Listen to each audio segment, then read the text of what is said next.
We've got a national title game tonight. UConn versus San Diego State. Just like everyone thought, the floor is yours. First impressions of tonight's title game. My first impressions are that the men's teams are going to have a lot to live up to compete with the women's teams in the women's Final Four, because we saw a fantastic tournament this weekend. Congrats to LSU, Angel Reese, everyone down there for the Tigers, for a great show, great performance on Sunday for sure. As for what we're going to have with UConn and San Diego State, I have my notes here in front of me.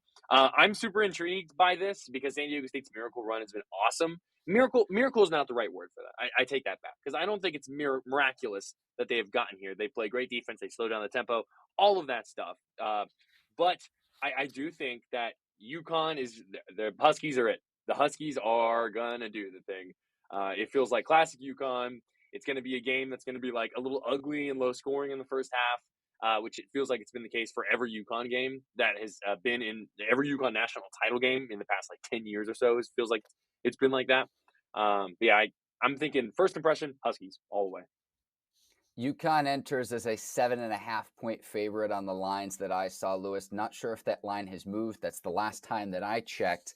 But I will say this, regardless of the outcome tonight, I hope Lamont Butler never has to buy a drink again in the city of San Diego, because it's not just the buzzer beater shot, Lewis. It is make that shot and go to the national title game, or you lose, you miss that shot and you go home in the Final Four game against FAU. Exactly. Well, and I'm very happy for the Aztecs, for San Diego State, because I feel like they're a basketball program that gets overlooked because they're on the West Coast, because they're in the Mountain West. But when you look back at them historically and what they've been able to accomplish over the past decade or two, they're right up there with some of the better mid-major type programs in college basketball. And especially like Kawhi Leonard went there. Like they have all kinds of talent. They just have run into some difficult situations in the tournaments and difficult matchups. They may have been able to win it all in 2020 when COVID canceled the NCAA tournament. Like that was a very good team as well. So it's exciting for San Diego State to be here. It's going to be tough. I have a stat for you, Mark Bergin. This is Okay. from David Warlock, who is the NCAA head of media coordination and statistics. Ready? Since 1985, 6 teams have reached the title game, winning by double digits in each game. Okay? Michigan State in 2000, Duke in 2001, UNC in 2009, UNC in 2016, Villanova in 2018, and UConn in 2023. Those teams are 4-1 all time in that stretch. The only loss was UNC in 2016, which required facing a Villanova opponent that may have won a game by less than double digits in there, but absolutely was tearing through the teams they faced. They beat like that Buddy Hield Oklahoma team in the Final Four by like 40 points or something crazy like that. So that almost to me feels like a bit of an anomaly in that situation. So it feels like UConn all the way. I just feel like the Huskies really haven't been challenged in the NCAA tournament at any point. So if it happens tonight, what happens to the Huskies if they face adversity? Will they face adversity? Because double digits in every single game, like usually, Lewis, it's there's the team that wins the title game has to face real adversity at some point during the tournament. That just hasn't happened this season with the Huskies in their run all the way to the title game tonight. They've been a buzzsaw through. I mean, we go back to that Gonzaga game where Gonzaga and UCLA put on like one amazing performance in the Sweet 16, and everyone's thinking, or was that Sweet 16, and everyone's thinking, oh man, this is going to be really great. UConn can't wait to see what they do against Gonzaga. That's going to be an awesome matchup. And then it was like no contest, just tore through them. And I think part of that is the style of play. They rebound like crazy. UConn is offensive rebound percentage for them is 38.7%. So they rebound almost 40% of the offensive rebound opportunities in a game, which is ridiculously high. I think it's top 3. They shoot very well from outside. Their effective field goal percentage is great. They're top 10 in both adjusted offensive and adjusted defensive percentage. The only reason they are were it's not seated higher than 4 is because they struggled a bit in Big East play after starting off the season going really well, winning a bunch of games in a row at the beginning of the season. So I just, to me, I think part of it too is going to be because when I was looking at this matchup, I was checking, okay, how does UConn compare to Alabama? Because when we look at San Diego State and pulling off those, Herculean feats in the tournament, it's Alabama to me is one of the, okay, how did they get past Alabama? How did they take care of that? And I think a lot of it had to do with pace of play. Alabama plays incredibly fast. Their tempo is very high up there. And San Diego State loves to slow it down. UConn is just like San Diego State. They love to slow it down. UConn averages about 66 possessions per game. San Diego State averages about 65 possessions per game. So San Diego State's going to try and make it like they're going to start bringing rocks out and trying to make it a rock fight. If they're trailing in the first half of the second half, the third quarter, if you will, which is another thing, by the way, that watching a bunch of women's basketball this weekend reminded me. Let's just go to quarters. What are we doing, men's basketball? But if you try and slow it down on them and start making, bringing out sticks and rocks, just throwing things at people, UConn is ready for that. UConn can handle that. And so I just think that's going to be the ultimate difference here. Lewis, you mentioned the styles of play. What I think of is the ball movement with UConn, and it just moves on a string, and it's a step faster than every opponent that the Huskies have played so far. And it's like they're almost playing a different sport than their opponents. Like, that's what I've noticed, because in the Final Four game, it's just like, okay, can Miami go on a run and cut into the deficit? And every single time they had an answer, and every single time the ball was moving ahead of the defense. So that's what I noticed there. And then San Diego State, there are so many defensive metrics. But you mentioned earlier on in the tournament, holding Brandon Miller, someone who will be a first-round pick in the NBA draft, to 3 of 19 shooting. That tells me everything that you need to know in terms of the defense ability that the Aztecs bring to the table.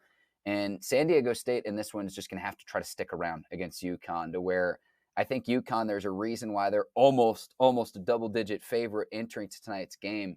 But can you stick around, and then can you flip the lead late in the game? That would be the recipe for the Aztecs to pull off an upset tonight. Yeah. My only concern with, or not my only concern, but one of my concerns with San Diego State too, is those teams that seem to have those wild Final Four finishes. I always worry about getting the emotional letdown in the championship game.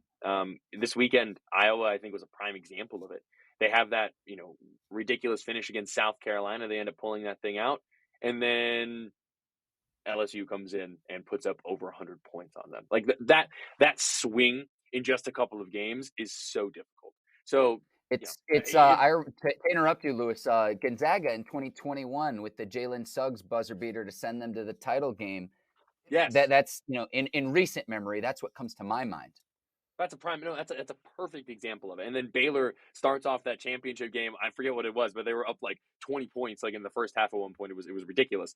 So that's a concern. That's something that I would be worried about if I'm San Diego State. I'm sure that's something that they're talking about in the locker room, kind of, move on to the next play type thing. But that plus what I've seen from UConn, what they do, how they play, it feels like, the Huskies are once again going to enter a chaotic NCAA tournament and walk away on top when you least expect them to. Classic UConn.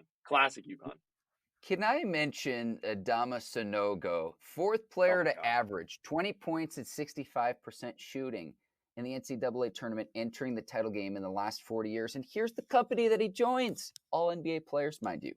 94, Corliss Williamson, Arkansas. 91, Duke's very own Christian Laettner. 1984, Akeem Olajuwon as well. Good company to be in. And Sanogo, too, like, he's fasting right now because I know he's, for religious reasons, he hasn't always been able to eat before a lot of the games, and he's still producing at such a high level.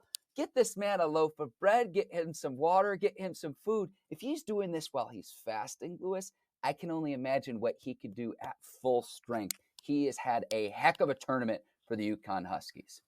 His performance has been incredible. Incredible. I think UConn is, like I said, I think they're going to run away with it. I'd love to talk. Shout out to San Diego State. They've had some amazing stories. They made an amazing run. I think that's going to be it. We very nearly had an all-Florida finish, and it's like, I really thought it's like FAU's going to be in the championship game. Like, FAU's now a basketball school in Boca Raton, and I kind of liken it to where it's like Lane Kiffin was doing his thing down there before he became the Ole Miss head coach in football. It was very Go nearly go Owls. FAU. What was it? It was something like this or something. I don't know. It was go Oh, Owls. man. Unbelievable, unbelievable. Any final thoughts about tonight's title game, Lewis, before we move on to the next topic? I'll say this, and I think we're going to talk about this on WRAL later today. At the beginning of the NCAA tournament, the testing I always go back to is the Ken Palm rankings, essentially. And with the Ken Palm rankings, I will talk my talk here for a second. With the Ken Palm rankings, since 2002, every team that has won the national championship game has had a ranking in terms of 1 through 300 and whatever, a combined total, offensive and defensive, of less than 50. So, for example, I'll use UConn here.